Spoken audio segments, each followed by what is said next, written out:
देखिए, युवा से 2 अपील करेंगे। सबसे पहले जो आप आइए और मोदी जी के स्वस्थ भारत और सशक्त बिहार बनाने में आप सहयोग करिए, और 24 तारीख में जितने भी भारी से भारी संख्या में हो, हम लोग वहाँ पे पहुँच के मोदी जी को अभिनंदन करने का काम करेंगे। ये भी बोलने का काम करेंगे जो मधुबनी विधानसभा में अब 50 साल, 60 साल, 65 साल का नहीं चलेगा। शायद युवा को आना चाहिए। मधुबनी विधानसभा में मेट्रो नहीं मिलना चाहिए। वो सबको, जनता को एक चार्टर फ्लाइट का भी अभी लेटर हेड पर लिख देंगे, सबको एक हेलीकॉप्टर मिले, अपने अपने घर पे लैंड करेगा। वो पैदल निकल जाए शहर में। यदि आज एक काम करिए, आप हमारे साथ चलिए। बोलेंगे तो लोग बोलेगा क्या बोल रहे, आप चलिए। यदि घर से पैदल निकल जाए तो आप हमको बता दीजिए। हम उन्हीं की बात करते हैं, छोड़ दिए दूसरी की बात। वो अपने घर से यदि पैदल निकल जाए, जो अपने घर से पैदल नहीं निकल सकता, और जनता को क्या निकल। छोटे से उम्र से मैं राजनीति में आया हूँ। 24 साल की उम्र में पंचायत स्तरीय मैंने मुखिया का चुनाव लड़ा था, फिर वापस जिला परिषद लड़ा, उपाध्यक्ष की चुनाव लड़े हैं जिला में। तो यदि 24 साल की उम्र में यदि हम समाज सेवा में आए हैं तो ऐसे तो नहीं आए होंगे। लोग 24 साल की उम्र में पढ़ाई लिखाई करता है, कहने देख लीजिए। तो युवा की तो भागीदारी है। तो मोदी जी ने कहा है जिसकी जितनी हिस्सेदारी उसकी उतनी भागीदारी। पार्टी डिसाइड करेगी जो क्या करें। मधुबनी विधानसभा में राजा का बेटा राजा बन के बैठे हुए हैं, उस पर कोई नहीं बोल रहा है। हम बोलेंगे कि तो हम राजा का बेटा नहीं है, हम आम किसान का बेटा है। ठीक है, हम लोग फूस के घर में रहने वाले थे। जो हमारे पिताजी का जो टाइम था, हम लोग यहाँ तक आए हैं तो कुछ अपने उपार्जन करके आए हैं। लेकिन अभी जो मधुबनी विधानसभा की स्थिति परिस्थिति, राजा का बेटा राजा बना हुआ है। और राजा का बेटा यदि राजा बनेगा तो समझ सकते हैं प्रजा का क्या हाल होगा। आप कल और आज बारिश हुई है, आपने देखा होगा। जहाँ उनका घर है, यदि खुद पैदल निकल जाए तो आप हमको बता दें।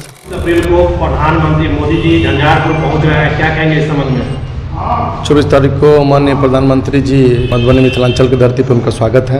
और सबसे बड़ी बात क्या है, जो अपने मधुबनी जिला में आ रहे हैं और मिथिलांचल में आ रहे, तो खुशी की तो लहर है ही। मधुबनी की तरफ से क्या क्या तैयारियां चल रही है? मधुबनी की तरफ से बहुत जोरों शोरों से तैयारी चल रही है। आपने पीछे भी देखा होगा, लोकसभा के टाइम में भी, हमारे लोकसभा के टाइम में इस हिसाब से तैयारी थी। मोदी जी को हम लोग ने स्वागत के रूप में मधुबनी लोकसभा का और झंझारपुर लोकसभा का, दरभंगा लोकसभा का, समस्तीपुर लोकसभा का, पूरे मिथिलांचल का शिफ्ट गिफ्ट में दिया मिथिलांचल वासी ने। तो तैयारी इसी तरह से चल रही है। जो इस बार फिर विधानसभा में उनको गिफ्ट के तौर में ये पूरे मिथिलांचल से सीट मिलेगा और हमारे धरती पर हैं, उसके लिए पूरे नंदन बंदन अभिनंदन है। और सब उनके स्वागत में जोरों शोरों से तैयारी चल रही है। कल माननीय प्रदेश अध्यक्ष जी भी आ रहे हैं, हम लोग की जिला की बैठक है, तो उसमें बहुत सारा बातें होगी और आगे की रणनीति पर चर्चा होगी। जब एनडीए की बैठक की गई थी कुछ दिन पहले, तो देखा गया था कि भाई पिंटू के तरफ से बहुत सारा मतलब जो है सो बहुत अच्छा तैयारी किया गया था। तो क्या मोदी जी आ रहे हैं, उसमें भी भाई पिंटू का सबसे अहम योगदान रहेगा? जी बिल्कुल रहेगा। एक्चुअली देखिए, हम पार्टी से जुड़े हुए हैं, आपको जानकारी होगा। जो जब से हम भारतीय जनता पार्टी के एक छोटे से कार्यकर्ता हैं और कार्यकर्ता के रूप में सिपाही की तरह काम कर रहे हैं।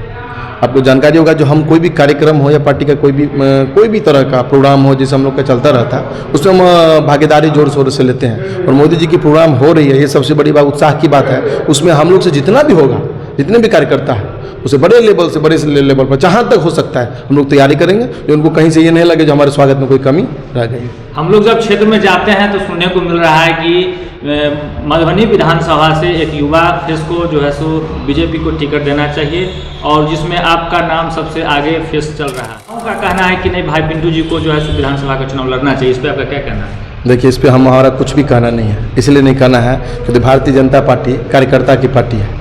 ठीक है, जो लोग कहते हैं जो मुझे आदेश मिल गया या मुझे लड़ना है, हम लड़ेंगे ही, तो उनको सोचना चाहिए भारतीय जनता पार्टी सबसे पीछे लाइन की पंक्ति में जो कार्यकर्ता खड़ी रहती है ना, वो इस पार्टी में सीएम बन जाता है। ठीक है, आपने संगठन में देख लीजिए या पार्टी के दायित्व में देख लीजिए या पार्टी का चुनाव विधानसभा के टाइम, लोकसभा के टाइम देख लीजिए या सीएम फेस में आप देख लीजिए। ये होगा, मैं वर्तमान में जिला पार्षद हूँ और बहुत छोटे से उम्र से मैं राजनीति में आया हूँ। 24 साल की उम्र में पंचायत स्तरीय मैंने मुखिया का चुनाव लड़ा था, फिर वापस जिला परिषद लड़ा, उपाध्यक्ष की चुनाव लड़े हैं जिला में। तो यदि 24 साल की उम्र में यदि हम समाज सेवा में आए हैं तो ऐसे तो नहीं आए होंगे। लोग 24 साल की उम्र में पढ़ाई लिखाई करता है, कहीं ना कहीं है मन में, और पार्टी डिसाइड करेगी जो क्या करना है। हाँ, लेकिन जो मोदी जी ने कहा है, शायद फिर से भी कहेंगे, जो युवा की भागीदारी इस देश में बहुत अहम है। हर क्षेत्र में आप देख लीजिए, आप यूपीएससी में देख लीजिए, बीपीएससी में देख लीजिए, आईटी में देख लीजिए, आप मेडिकल में देख लीजिए, या कोई भी युवा उद्यमी योजना के तहत आप रजिस्ट्रेशन देख लीजिए। तो युवा की तो भागीदारी है। तो मोदी जी ने कहा है जिसकी जितनी हिस्सेदारी उसकी उतनी भागीदारी। पार्टी डिसाइड करेगी जो क्या कराना है। लेकिन हाँ, मधुबनी विधानसभा चाहती है इस बार जो गांव का बेटा ही गांव का विकास करेगा, तो कोई न कोई गांव का बेटा हो जो गांव का समस्या समझे। जी, वर्तमान समय में मधुबनी विधानसभा में क्या क्या कमी देखने को मिलती है?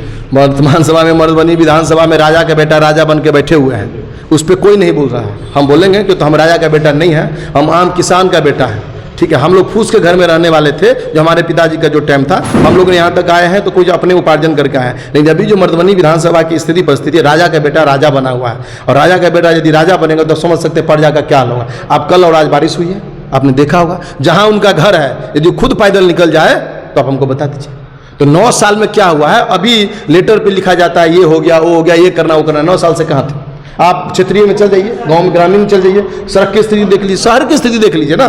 जिस शहर में सबसे ज़्यादा फंड देते हैं, 80% फंड शहर में देते हैं, ग्रामीण को तो भूल ही चुके हैं। वो तो शहर के विधायक हैं, वो गांव के विधायक नहीं है। और हम लोग पंडौल क्षेत्र, रहिका क्षेत्र से आते हैं, हम लोग गाँव के लोग हैं, तो हम लोग गाँव के मुद्दा से बात करें। क्या लगता है 2025 में मधुबनी विधानसभा में बदलाव होगा? जनता परिवर्तन करने को तैयार है? बदलाव होगा नहीं, बदलाव हो चुका है। आप लोग ये जानकारी होनी चाहिए, जो मधुबनी विधानसभा 34,000 से लोकसभा में लीड किए हैं, वही जनता वोट दी है मधुबनी विधानसभा का।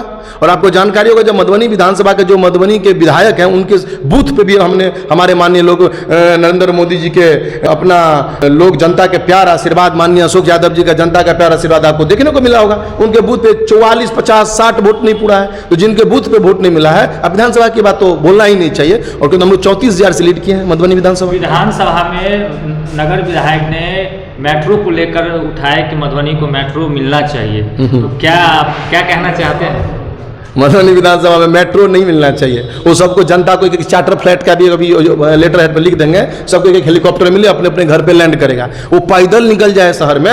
यदि आज एक काम करिए, आप हमारे साथ चलिए, बोलेंगे तो लोग बोलेगा क्या बोल रहे, आप चलिए। यदि घर से पैदल निकल जाए तो आप हमको बता दीजिए।